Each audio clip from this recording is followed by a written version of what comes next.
장차 인류는 신과학 기술과 인공지능을 사용해서 에덴 동산의 생명나무 대신 실험실에서 인위적 생명나무를 창조해내려고 몸부림칠 것이다.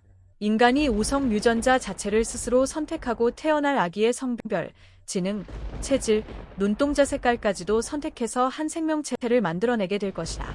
그래서 하나님의 영원하신 창조와 생명이라는 거룩한 영역에 도전하게 될 것이다.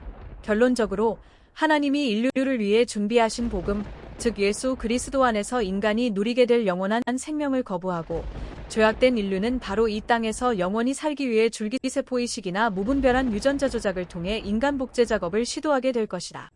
궁극적으로 인간은 4차 산업혁명을 통해 궁극적으로 영원히 이 땅에 존재하고 싶어한다.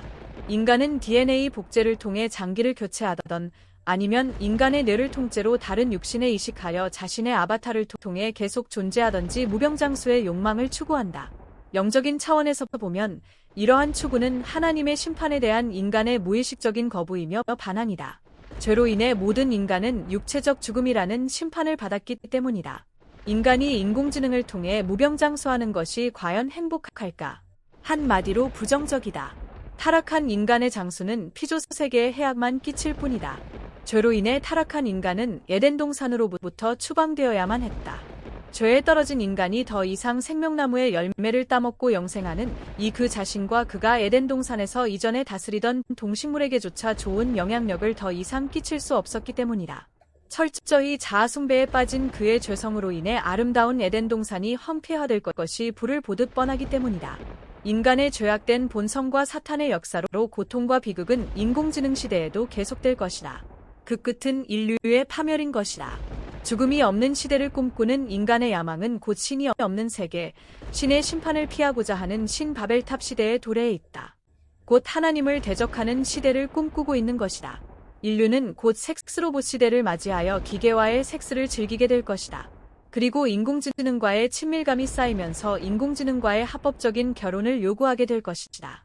휴머노이드가 하나의 인격적인 존재로 인정받아 제3의 인류로 인정받고 인간과 인간의 성적 지향과 인권을 내세우면서 이 법은 통과하게 된다. 사탄은 동성애 시대를 열면서 이것을 이루어지고 있다. 인간과 기계가 부부가 되는 시대, 인간과 휴머노이드가 성관계를 맺는 시대, 그것이 곧 사탄의 목적이기 때문이다. 하나님의 형상으로 지음받은 인간을 파괴하고 하나님의 영광을 사라지게 만드는 것이 사탄의 전략이다. 인간은 인공지능이 신이 되는 호모데우스의 시대를 멀지 않은 미래에 맞이하게 된다. 인간은 이 땅에서 인간과 인공지능들과의 네트워킹을 통해 영원한 인본주의 제국인 지상의 유토피아인 테크노피아를 건설하고자 한다. 성경은 인간의 유토피아는 인간과 기계의 힘이 아닌 성령의 능력으로 그리고 다시 오시는 그리스도의 재림 사건을 통해서만 이루어질 수 있음을 가르친다.